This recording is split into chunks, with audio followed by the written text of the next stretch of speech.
آج میری طبیعت ذرا سی خراب ہوئی تو میری ساس کہنے لگی، چلو بیٹی تمہیں ڈاکٹر کے پاس لے چلوں، لگتا ہے تمہیں ڈاکٹر کے پاس جانے کی سخت ضرورت ہے۔ اماں کے کہنے پر میں تیار ہو گئی۔ وہ مجھے ڈاکٹر جمیلہ کے پاس لے گئی، جنہوں نے میرا ٹیسٹ کیے۔ پھر بولی، تمہارا الٹرا ساؤنڈ کرنا پڑے گا، بنا چیک اپ کے رزلٹ دیکھنے میں کچھ نہیں کہہ سکتی۔ تھوڑی دیر بعد ایک لڑکی آئی، اس نے مجھے لٹا کر میرا الٹرا ساؤنڈ کیا اور پھر مجھے واپس بھیج دیا۔ تب تک میری ساس ڈاکٹر جمیلہ کے پاس بیٹھی رہی۔ ڈاکٹر جمیلہ تو بہت خوش لگ رہی تھی، مگر انہوں نے مجھے باہر جانے کو کہہ دیا۔ کہنے لگی، تمہاری پرچی بنا رہی ہوں، باہر جا کر بیٹھو۔ ساس میری اندر ہی رہ گئی، شاید وہ محترم تھی اس لیے انہیں باہر نہ بھیجا۔ کافی دیر انتظار کرتی رہی، پھر ساس نے مجھے اندر بلایا۔ میں گئی تو ڈاکٹر کا چہرہ اترا ہوا تھا۔ مس ماہم، کیا بچپن میں آپ کو کوئی چوٹ وغیرہ لگی تھی؟ نہیں ڈاکٹر صاحبہ، ایسا کیوں کہہ رہی ہیں آپ؟ اس لیے کہ آپ کے لیے بری خبر ہے۔ وہ کیا؟ میں نے پوچھا۔ وہ یہ کہ آپ کبھی ماں نہیں بن سکتی، آپ بچہ پیدا کرنے کی صلاحیت نہیں ہے۔ یہ ایک پیدائشی نقص ہے جس کے بارے میں آپ کو تفصیل سے نہیں بتا سکتی۔ بس اتنا کہوں گی کہ میں بچہ پیدا کرنے کا نظام موجود نہیں ہے۔ ڈاکٹر صاحبہ کی بات سن کر میرے تو اندر کا کچھ ٹوٹ کر رہ گیا۔ میں نے سوچا ہی نہیں تھا کہ زندگی اتنی بڑی مرحومی کے لیے میرے سامنے کھڑی ہوگی۔ میں وہیں پر بیٹھ کر رونے لگی، آنکھوں سے ٹپ ٹپ بہنے لگے۔ میں نے آصف سے محبت کی شادی کی تھی، اب وہ اپنی ماں کے سنتے تھے۔ وہ کہتے کہ میری ماں جو کہے ان کی بات ٹالنا نہیں۔ اب مجھے لگ رہا تھا کہ اب اس گھر میں میری جگہ نہیں بچی۔ جب اولاد ہی پیدا نہیں کر سکتی تو پھر مجھ جیسی عورت کا آصف کی زندگی میں کیا کام؟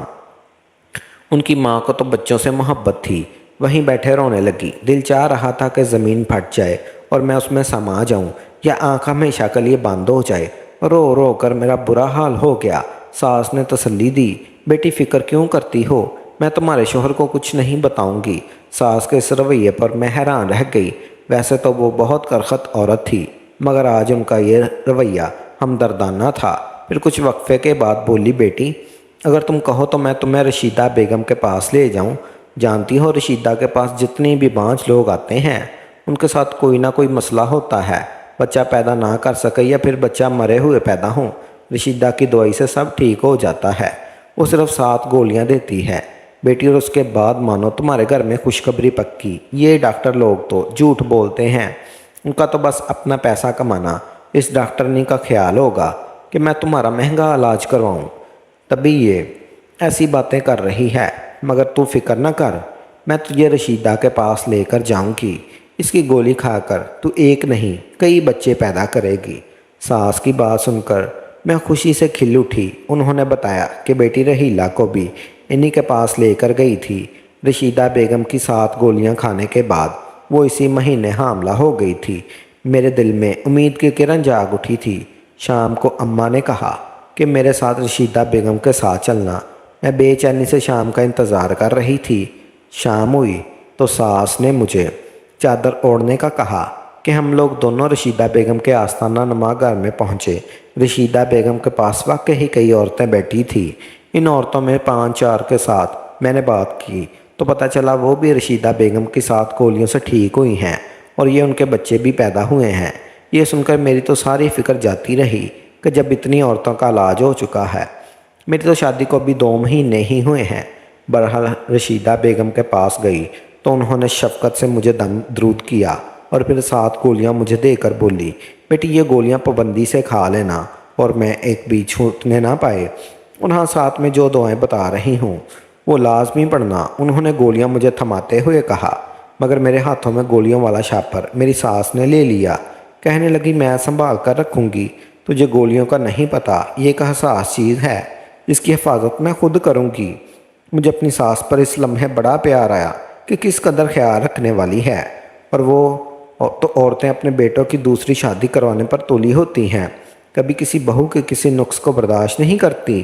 جبکہ میری ساس مجھے خود ڈاکٹر کے پاس لے کر گئی اور پھر گھر آ کر میری ساس نے مجھے ایک شاپر تھمایا جس میں سفید رنگ کی چھوٹی چھوٹی گولیاں تھیں اور یہ تعداد میں 7 تھی۔ کہنے لگی، میں روزانہ رات کو تمہیں دودھ لا کر دوں گی، تم دودھ کے ساتھ یہ گولیاں کھا لینا، اور خبردار اس کے بعد بستر سے مت اترنا، سیدھی سو جانا۔ جانتی ہو نا، دعا کے اثر کے لیے سونا ضروری ہے۔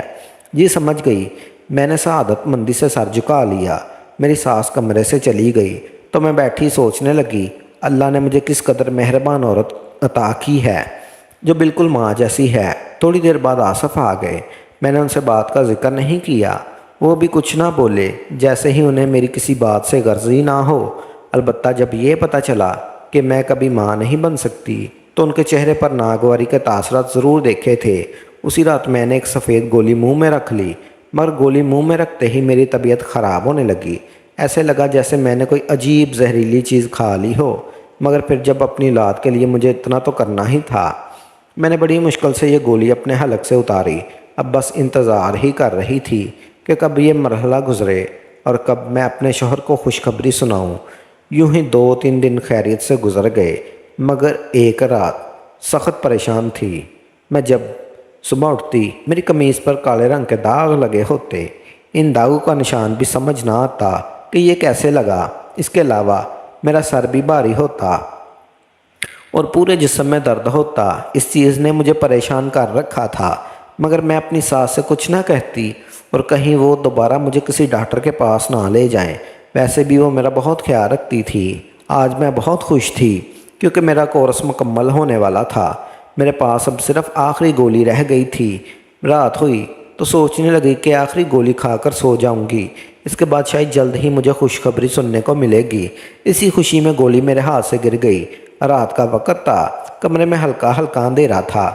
میں نے گولی ڈھونڈنے کی بہت کوشش کی، مگر وہ مجھے کہیں نہ ملی۔ پھر جا کر ٹارچ لے آئی، بیڈ کے نیچے ہر جگہ گھوم پھر کر دیکھا، مگر میری گولی گم ہو گئی تھی۔ مجھے بڑا افسوس ہوا اور خود کو کوسنے لگی کہ آج تو آخری دن تھا، سارا عمل ضائع ہو گیا۔ کاش میں گولی کھا لیتی تو میرا ساتھ یہ مسئلہ نہ ہوتا۔ اب نہ جانے باقی 6 گولیوں کا اثر بھی مجھ پر ہوگا یا نہیں۔ پھر سوچنے لگی رشیدہ بیگم کون سا دور ہے، ابھی وقت زیادہ نہیں گزرا، فجر کے وقت منہ اندھیرے ہی ان کے پاس چلی جاؤں گی۔ گاؤں کے لوگ تو صبح سویرے اٹھ جاتے ہیں، صبح سویرے ہی ان سے گولی لے لوں گی تو باقیوں کا اثر ضائع نہیں جائے گا۔ یہی سوچ کر میں سونے کی کوشش کرنے لگی کہ صبح جلدی اٹھوں گی تو علل صبح میں رشیدہ بیگم کے پاس پہنچ جاؤں گی، مگر اس کی نوبت نہیں آئی۔ ابھی مجھے لیٹے ہوئے 10 منٹ ہی گزرے تھے کہ میری ساس کمرے میں داخل ہوئی۔ میں بھی سوتی بن گئی کہ کہیں یہ نہ سمجھیں کہ میں نے گولی نہیں کھائی، کیونکہ گولیوں کا اثر مجھ پر نیند آ جاتی تھی۔ میں سوچ ہی رہی تھی کہ 1-2 بار مجھے دیکھنے کے بعد ساس کمرے سے چلی جائے گی، مگر ایسا نہیں ہوا۔ وہ میرے کمرے میں رکی رہی۔ میں آنکھیں کھول کر دیکھ بھی نہیں سکتی تھی کہ وہ کیوں رکی ہیں۔ تھوڑی دیر گزری تھی کہ ایک جانی پہچانی سی خوشبو میرے ناک کے نتنوں سے ٹکرائی۔ یہ خوشبو اگربتیوں کی تھی جو شاید میری ساس نے اپنے ہاتھ میں لے رکھی تھی۔ میں اب بھی سوتی بنی رہی کہ کہیں انہیں شک نہ ہو جائے کہ میں نے گولی نہیں کھائی۔ لیکن جب انہوں نے ان اگربتیوں کی راکھ میرے سر پر اور میرے پیٹ پر گرائی تو مجھ سے رہا نہ گیا۔ گرم گرم راکھ جب میرے کپڑوں پر پڑی تو مجھے خوف سا محسوس ہوا۔ میں ایک زوردار چیخ مار کر اٹھ بیٹھی۔ مجھے لگ رہا تھا جیسے میں کوئی ڈراؤنا خواب دیکھ رہی ہوں۔ اپنے سامنے اپنی ساس کو دیکھ کر میرا تو جیسے دل ہی اچھل کر حلق میں آ گیا تھا۔ انہوں نے کالے رنگ کا لباس پہن رکھا تھا اور ماتھے پر لال رنگ کا ٹیکا تھا، جسے دیکھتے ہی میری روح فنا ہو گئی۔ لگتا تھا کہ وہ کوئی ہندو جادوگرنی ہے جو اپنے عمل میں مصروف ہیں۔ مجھے اٹھ کے چیخ کر دیکھتا گھبرا گئیں۔ بولی خاموش ہو کر لیٹ جاؤ، ابھی مجھ سے سوال جواب مت کرو۔ انہوں نے مجھے سختی سے حکم دیا کہ میں لیٹ جاؤں، مگر میں یوں ہی کیسے لیٹ جاتی؟ مجھے عجیب سا محسوس ہو رہا تھا۔ ان کے اس عمل سے مجھے الجھن ہو رہی تھی۔ کمرے میں پھیلی بدبو سے میرا دم گھٹ رہا تھا۔ اس سے پہلے کہ میں مزید چیختی چلاتی، میری ساس نے میرے منہ پر ہاتھ رکھا اور مجھے گھسیٹتے ہوئے پیچھے والے کمرے میں لے گئی۔ یہ کمرہ گھر کے عقبی طرف بنا ہوا تھا۔ اس میں کوئی آتا جاتا نہیں تھا۔ ایک انتہائی اندھیرا سا کمرہ تھا جسے دیکھ کر میں ویسے بھی ڈر جاتی تھی۔ انہوں نے مجھے یہاں بند کر دیا، میرے منہ میں کپڑا ٹھونس کر باہر سے تالا لگا کر چلی گئی۔ یہ دیکھ کر میرا حال برا ہو گیا، میری آنکھوں سے آنسو بہنے لگے۔ سوچنے لگی کہ یہاں کیوں بند کر دیتی۔ چیختی چلاتی رہی، مگر کسی نے میری آواز نہ سنی۔ میں تو جانتی تھی یہاں میری آواز سننے والا کوئی نہیں، کیونکہ یہ کمرہ گھر کی پچھلی جانب واقع تھا۔ میں اپنے شوہر آصف کو کوسنے لگی، جس نے میرا خیال نہیں کیا، مجھے پوچھنے تک نہیں آیا۔ میں اس کا انتظار دن بھر کرتی رہی۔ مگر اس نے مجھے پلٹ کر بھی نہیں دیکھا۔ لگ رہا تھا جیسے اس عمل میں وہ بھی اپنی ماں کے ساتھ شامل ہے اور یہ کہ اسے میری کوئی پرواہ نہیں۔ اسی انتظار میں تھی کہ تقریباً شار کے چام بج گئے۔ آصف نے اپنی شکل دکھائی، کہنے لگا تم یہاں پر ہو، میں جانتا ہوں مگر تمہیں صبر سے کام لینا ہوگا۔ اس کے پیچھے چھپی حکمت کو تم نہیں سمجھ سکتی۔ میں اسے دیکھتے ہی پھٹ پڑی، یہ کون سی حکمت ہے؟ تم پاگل تو نہیں ہو گئے؟ تمہاری ماں نے عجیب و غریب عمل کرنے کے بعد مجھے یہاں بند کر دیا۔ اب کہ تم جانتے ہو میں تمہارے بچے کی ماں بننے والی تھی۔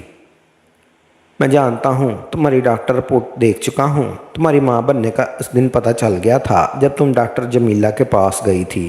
اچھا واقعی پھر تم نے مجھے بتایا کیوں نہیں؟ تمہاری ماں نے مجھ سے یہ بات کیوں چھپائی اور مجھے بانجھ پن کی گولیاں کیوں دی؟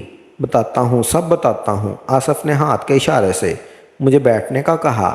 مجبوراً میں بیٹھ گئی، اس کے سوا اور کوئی چارہ نہیں تھا۔ میں ان کی بات سن لوں مگر میرے دل پر خوف سوار تھا۔ میں ان کے پاؤں پڑ گئی، خدا کے لیے آصف مجھے یہاں سے نکالو، اس کے بعد جو تم مرضی کر لینا۔ یہاں میرا دم گھٹ رہا ہے، گھبراؤ نہیں، میں تمہارے ساتھ ہوں۔ آصف نے مجھے تسلی دی۔ اچھا سنو، آصف نے مجھے راز دارانہ انداز میں کہا، میری اماں کو تم جانتی ہو، وہ کتنی مذہبی خاتون ہیں۔ عورتیں ان سے دم کروانے آتی ہیں اور وہ سبھی کا مفت علاج کرتی ہیں۔ شاید تم اس بات کو نہیں جانتی کیونکہ اماں نے آج کل یہ سرگرمیاں ذرا کم کی ہوئی ہیں، مگر میں اماں کو اچھی طرح جانتا ہوں۔ وہ لوگوں کی مدد کرتی ہیں، خاص کر بانجھ عورتوں کی۔ وہ چاہتی ہیں کہ کوئی عورت ان کے در سے خالی نہ جائے، جیسے رشیدہ بیگم ہے نا، ویسے ہی بننا چاہتی ہیں، اور اس لیے ان کو ایک عمل کرنے کی ضرورت ہے۔ انہوں نے جب میری شادی تم سے کروائی تو مجھ سے وعدہ لیا تھا کہ میں اپنی مرضی سے شادی تو کر رہا ہوں مگر شادی کے بعد انہیں تم پر اس عمل کی اجازت دوں۔ بس اسی وجہ سے میں ان سے بات نہیں کر سکتا کیونکہ انہوں نے میری بات مانی نہیں۔ تم نے مجھ سے بیاہ کر میری دلی آرزو پوری کی مگر اب مجھے بھی تو ان کی ماننا ہے نا۔ وہ اگر عمل کر رہی ہیں تو انہیں کرنے دو، اس سے شاید تمہارے بچے کو بھی کوئی نقصان نہیں پہنچے گا۔ میں جانتا ہوں کہ اماں کی نیت بری نہیں، وہ باقی عورتوں کی مدد کرنا چاہتی ہے۔ اپنے شوہر کی یہ ڈرام کہانی سن کر میں چلا اٹھی۔ تم پاگل تو نہیں ہو گیا آصف؟ مرد بنو، تمہاری عقل کہاں گئی؟ کیا اللہ کی کتاب کو ان فرسودہ عوامل کی ضرورت ہے؟ ہرگز نہیں۔ تمہاری ماں سراسر جاہلیت میں پڑی ہوئی ہے۔ ان کو یہ تک نہیں پتہ کہ ایک عورت کے ساتھ جھوٹ بول کر انہوں نے کتنا بڑا گناہ کیا۔ ارے وہ کیا لوگوں کی مدد کریں گی؟ وہ تو اپنے ہی بیٹے کی نسل ختم کرنے پر تلی ہیں۔ اگر میں بانجھ نہیں تھی تو مجھے وہ خطرناک گولیاں کھلانے کی کیا ضرورت تھی؟ اور تم کیسے باپ ہو؟ تمہیں اپنی اولاد کی فکر بھی نہیں؟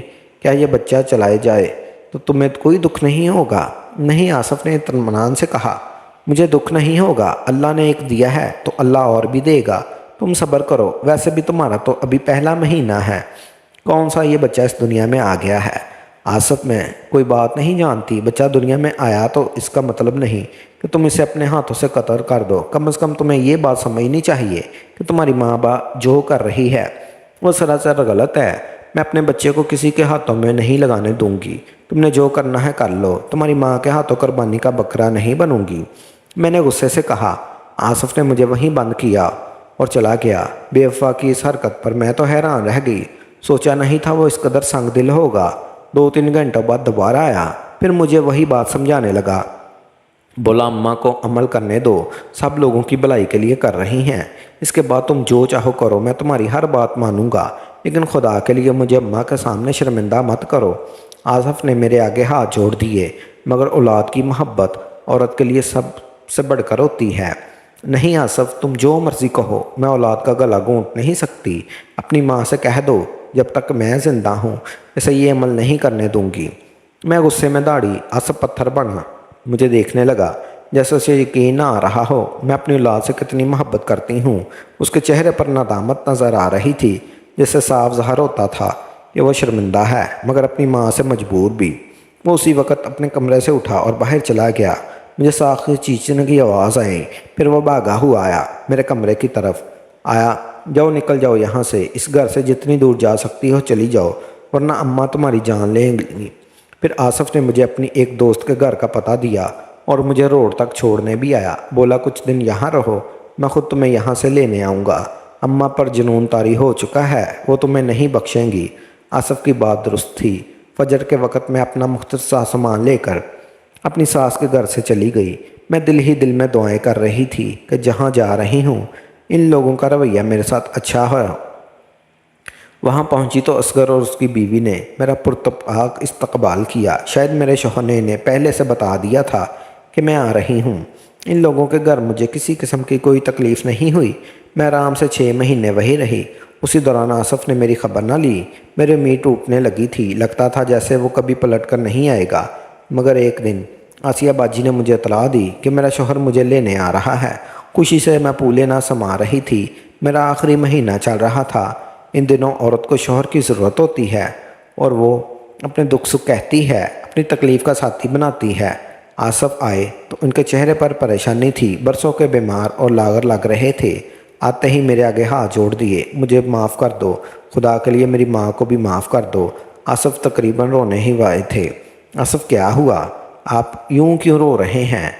تب آصف نے مجھے بتایا کہ اماں کو ان کے کیے کی سزا مل گئی ہے۔